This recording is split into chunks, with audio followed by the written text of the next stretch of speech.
I'm Maura Harris. I'm the co-representative for the Dramatists Guild, Pittsburgh Region, and you're watching In Their Own Voices Digital Edition. In Their Own Voices is a collaboration between City Theatre Company and the Dramatists Guild, Pittsburgh Region, where we're showcasing plays read by the playwrights themselves in their own voices. Today's playwright who I'm excited to introduce to you is Brandy and Carie. Brandy recently graduated from CMU's MFA Dramatic Writing program. She was the recipient of first place in the Sloan CMU Screenwriting Competition, and she also won the Kennedy Center's National Student Playwriting Award. She's been produced at theaters such as the Actors Theater of Louisville and closer to home, Bricolage Production Company. She's currently working on a 7-play bunker cycle. A little bit about Brandy's play. Annika, the CEO of a doomsday prepper subscription company, has been alone in her underground bunker for 2 years. She's decided today is the day she will leave her companion robot, Eric, in the bunker in order to search for her family and her former assistant, Eric, who she believes are all dead. So take it away. Hi, I'm Brandy Carie, and I'll be sharing an excerpt from my play Everybody's Dead, a comedy, as part of this year's digital edition of In Their Own Voices. And one thing about the bunker is, actually, I never thought I'd be in here all alone. I thought I'd have someone by the time the world ended, someone who might go through all this with me. We'd take care of each other's needs, talk about our existential dread and how much we missed crab rangoons, and we'd be lonely together. But you're not here. And what I actually miss is strawberries. Strawberries so much more than...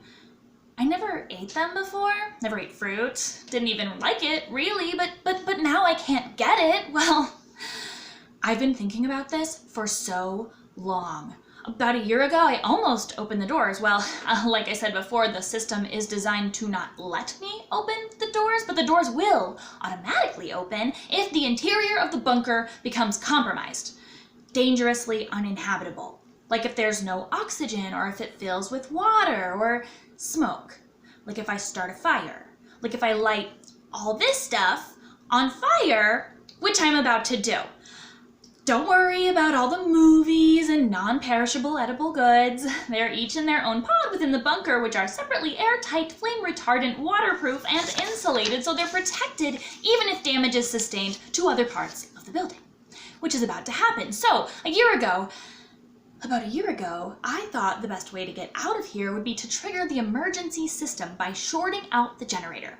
But there's a backup generator, and I started to worry either it would come back on and not work, or the doors would open, but I'd just immediately die out there, or the doors wouldn't open, and I'd be stuck in here, suffocating with no generator, and I am not a hero. I am not. I was afraid I was going to do something really, really dangerous, so I sedated myself. Well, I got red wine drunk and passed out, but then, when I woke up, I had a really bad headache. And I thought of my mom and dad, and my grandma and grandpa. They're so cute together. I love old people. They're probably dead. I thought about my cousin, Aaron, who never got to have kids, even though he really liked kids, and my friend Susan. She was one of my best customers, so if anyone had a chance of survival... Hi, Susan. Are you still out there? Did all that dental floss come in handy? I thought about Eric. When I met you, Eric, well, you were a really good assistant. And you deserved better than just getting left behind with no notice, no warning, no chance to live. Maybe she straps a sleeping bag to the outside of her bag like a serious camper. She dumps a bunch of survival stuff in a pile and squirts it with lighter fluid. Eric, you knew everything about this bunker, and you alone know where it is, and I thought if anyone was going to come knock on this door, skin sloughing off from massive radiation, blistering gums, screaming that I could have helped you, you could have lived if I weren't so selfish. The nightmares started a few days after I got here. She begins stuffing air vents with rags. For that first week or so I was here, I pretended this was a vacation. All I did was make love to my robot boyfriend and eat Tootsie Rolls, which was fun, but then I started feeling really terrible.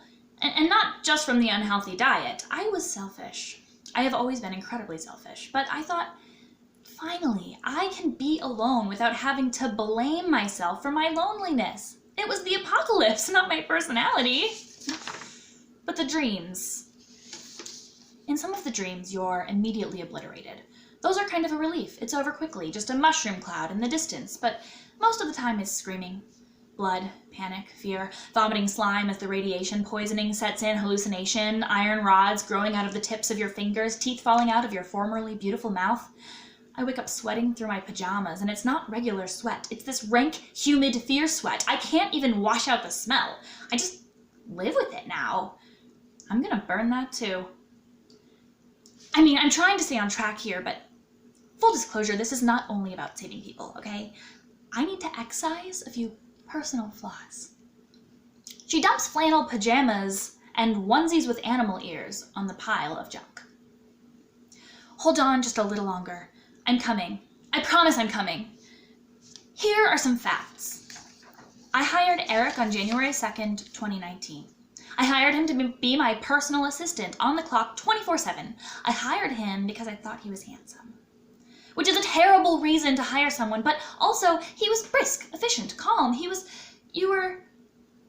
I hope you are still kind. In November 2019, I began to receive secret communications from a network of preppers with members who had infiltrated the highest level of government through the national park system. Experiments with unusual drugs were happening in secret facilities across the country, drugs that at the time I believed bore the hallmarks of an apocalyptic biological event. I thought, this is it, zombies, which it turns out, no zombies whatsoever. Regardless, I stepped up construction on the bunker. I started paying Eric overtime to watch the news, all of it, even NPR. At the same time, I began to hear rumors of political turmoil, more than what was showing up on the news. North Korea, Russia, Israel, Italy, Beirut, Norway, Peru, Guam. Fascists and terrorist organizations that had already infiltrated this country were known to be plotting an attack. I became anxious. I began sleeping in the bunker, just in case. And then, inexplicably, things seemed to calm down. The country, the rumors. I know now it was the eye before the storm, but I let my guard down. It's my fault.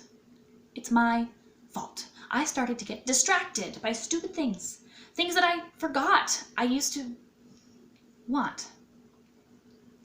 The facts are, I hired my assistant, Eric, on January 2nd, 2019, and by January 5th, I was in love with him.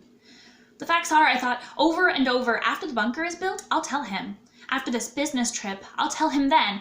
After this conference, after he makes the first move, maybe after I lose a few pounds, after the danger has cleared, then I'll tell him. I never thought disaster would strike so suddenly, which is stupid, because that's how disasters work. If anyone was ready for it, it should have been me. It was my brand, but I wasn't ready at all. She begins to get dressed in a hazmat suit. On December 16th, 2020, I got drunk in my office and fell asleep on the floor. I had just turned 41. I found cellulite on my ass. I was feeling very alone. Early the next morning, around 4 a.m., I woke up to an alert on my phone directly from the president, warning of the imminent arrival of a nuclear bomb. This is not a drill, it said. No words of comfort, no explanation. I thought about calling Eric. That was my very first thought. My second thought was, whoa, what if that makes it seem like I'm in love with him? Better not do that. Taking nothing with me but the clothes I had fallen asleep in, I drove out of town to my bunker and closed the door, sealing myself in this tomb. Only after the doors were closed did I think, what's worse? The man I love, knowing that I love him and he doesn't love me back? Or letting him melt to death rather than risking the pain of finding that out?